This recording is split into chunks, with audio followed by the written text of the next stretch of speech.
Assalamualaikum warahmatullahi wabarakatuh. Kami dari kumpulan 6 akan membentangkan tajuk Al-Insan. Pertama sekali, manusia itu adalah satu-satunya makhluk yang diciptakan atas gambaran Tuhan dan dihembuskan roh ciptaannya kepada manusia itu.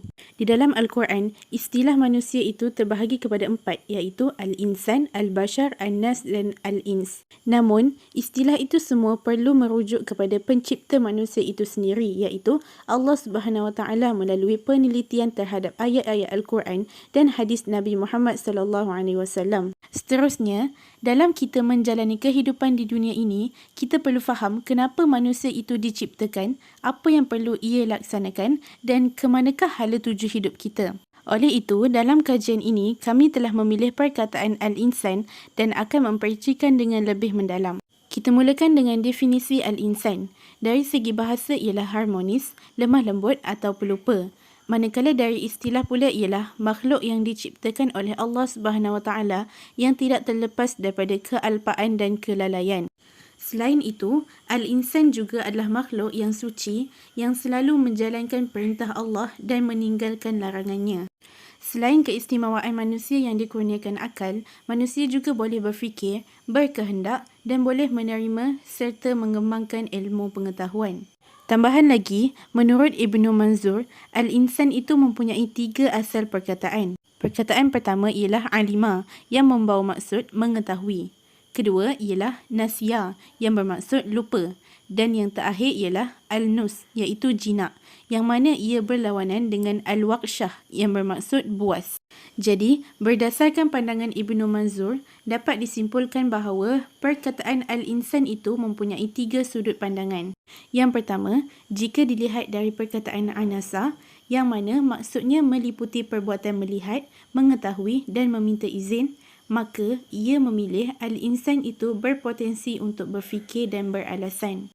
Pada sudut kedua pula, dari perkataan anasya iaitu lupa, maka Al-Insan berpotensi untuk lupa, bahkan hilang ingatan atau kesedaran.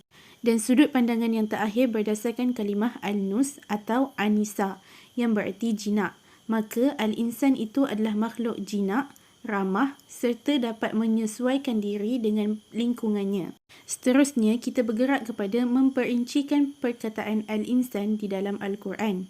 Dalam Al-Quran, selain Al-Insan, istilah lain bagi manusia ialah Al-Ins, Al-Bashar, Al-Nas serta Bani Adam.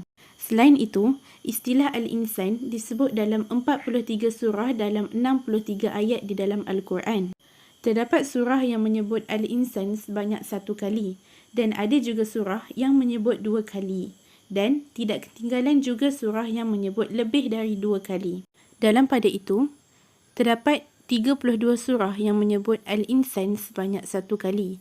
Antara surahnya ialah surah An-Nisa ayat 28 yang berbunyi A'udzubillahi minasyaitonirrajim yuridullahu an yukhaffifa 'ankum wa khuliqal insanu dha'ifa. Sementara itu, ada 8 surah yang menyebut Al-Insan sebanyak 2 kali. Antaranya ialah surah Ar-Rahman dalam ayat 3 dan 14. Ayat 3 yang berbunyi A'udzubillahi minasyaitonirrajim khalaqal insan. Manakala ayat ke-14 pula ialah A'udzubillahi minasyaitonirrajim khalaqal insana min salsalin kal fakhar. Sadaqallahul azim. Manakala surah yang menyebut Al-Insan lebih dari 2 kali, terdapat 3 surah. Antaranya ialah surah Al-Alaq. Yang pertama disebut dalam ayat 2 yang berbunyi A'udzubillahi minasyaitonirrajim khalaqal insana min 'alaq. Dan yang kedua dalam ayat 5 A'udzubillahi minasyaitonirrajim 'allamal insana ma lam ya'lam. Dan yang terakhir dalam ayat 6 A'udzubillahi minasyaitonirrajim kalla innal insana layatgha. Sadaqallahul azim. Tambahan lagi, terdapat 1 ayat yang menyebut Al-Insan sebanyak 2 kali, iaitu dalam surah Al-Isra ayat 11 yang berbunyi A'udzubillahi minasyaitonirrajim wa yad'ul insanu bisyarri du'aahu bil khair wa kana al insanu ajula. Sadaqallahul azim. Okey, baik, kita masuk kepada ciri-ciri al-insan. Ciri-ciri al-insan dimaksudkan di sini adalah ciri-ciri al-insan kamil menurut pandangan dan tafsiran agama. Yang pertama, antara ciri-cirinya adalah berfungsi akalnya secara optimum. Akal yang berfungsi secara optimum adalah dapat memahami bahawa segala perbuatan baik seperti adil, jujur, berakhlak mulia dan sebagainya, iaitu sesuai dengan dalaman manusia ni walaupun tidak diperintahkan oleh agama. Yang kedua adalah mempunyai gerak hati. Manusia ni mempunyai gerak hati dalam dirinya. Iaitu kalau mengikut pandangan Ibnu Sina, gerak hati ni kita sebutkan sebagai jiwa. Iaitu jika ada sesuatu yang mempengaruhi diri manusia itu, jawapannya adalah dia terpengaruh dengan jiwa dirinya sendiri. Jadi manusia ni boleh dikatakan boleh menyerupai malaikat dan hampir dengan kesempurnaan. Yang ketiga pula adalah mampu mewujudkan budaya. Kita tahu bahawa manusia ni mempunyai pelbagai agama dan budaya. Jadi Allah Subhanahu Wa Taala menjadikan manusia ni makhluk yang berfikir.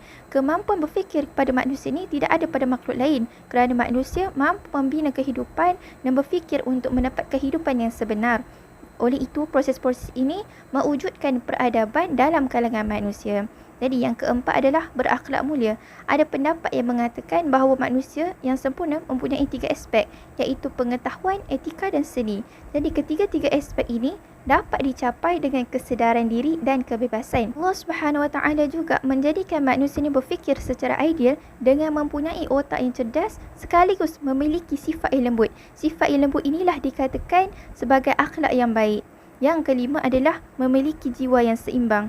Jadi, manusia yang mempunyai jiwa yang seimbang tidak akan mudah tunduk pada nafsu, tidak bersifat berat sebelah dan tidak melihat dari segi perbuatan tetapi melihat pada hati. Jadi, manusia tidak akan melakukan perkara-perkara yang berlawanan sekiranya mereka memiliki jiwa yang seimbang seperti yang saya sebutkan tadi. Untuk merumuskan perkataan al-insan bagi menjelaskan kaitannya dengan manusia pula adalah kita boleh katakan manusia ni merupakan makhluk yang paling taat. Sekiranya mereka taat, mereka lebih taat daripada malaikat. Dan sekiranya mereka ingkar, mereka lebih ingkar daripada iblis terhadap Tuhan.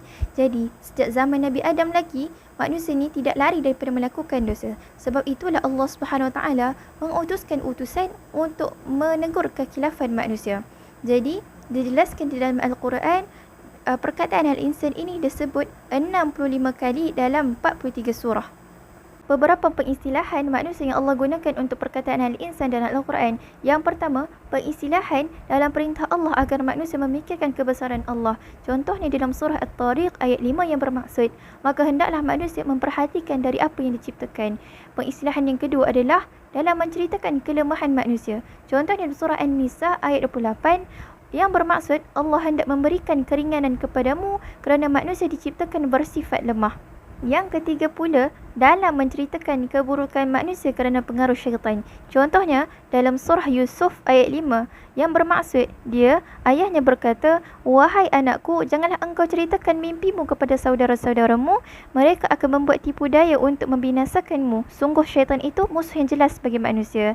Jadi, pengislahan yang keempat pula adalah dalam menceritakan kebaikan manusia. Contohnya dalam surah An-Najm ayat 39 yang bermaksud dan bahawa manusia hanya memperoleh apa yang telah diusahakannya. Dan yang terakhir iaitu pengislahan yang kelima dalam menceritakan keadaan manusia ketika hari kiamat. Contohnya dalam surah Al-Zalzalah ayat 3 yang bermaksud dan manusia bertanya apa yang terjadi pada bumi ini. Apa yang dapat kami simpulkan bagi perkataan al-insan ini, kami boleh katakan manusia ini adalah makhluk Allah yang diciptakan dengan sempurna, yang mempunyai hakikat seperti mana yang Allah sebutkan di dalam Al-Quran. Jadi, hal ini demikian, Allah menggunakan manusia akal dan ilmu yang membolehkan manusia ini menanggung dan bertanggungjawab dalam kehidupan berbanding makhluk lain. Jadi, kita sebagai insan wajib memanfaatkan segala apa yang ada di atas muka bumi dalam menjalankan tugas kita sebagai khalifah untuk mengurus dan memakmurkan kehidupan yang lebih baik di muka bumi. Oleh itu, tugas kita sebagai khalifah adalah untuk mengurus dan memakmurkan apa yang ada di atas muka bumi, termasuk tumbuh-tumbuhan, lautan maupun haiwan.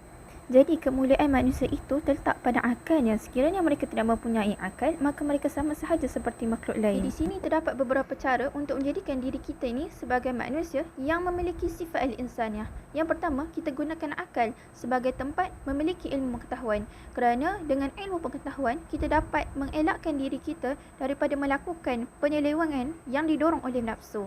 Dan yang kedua adalah manusia ni perlu berjaga-jaga dengan sifat yang boleh merosakkan dirinya seperti sifat mazmumah. Jadi kita perlu gantikan dengan sifat yang baik.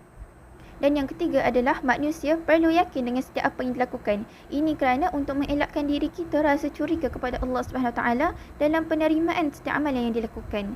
Yang keempat adalah manusia perlu rasa syukur dalam hidup sama ada terhadap Allah atau makhluk yang menjadi wasilah yang menjadi perantaraan nikmat Allah kepada kita. Dan cara yang terakhir adalah kita perlu membersihkan jiwa dengan menghindarkan diri pada penyakit dan kekotoran. Kerana jiwa yang bersih akan mudah rasa ikhlas, sabar, syukur dan berkasih sayang dan akan mudah terhindar daripada sifat riak, ujub dan takabur. Dan daripada situ akan lahirlah peribadi Muslim yang baik dan dapat memberi manfaat kepada manusia yang lain.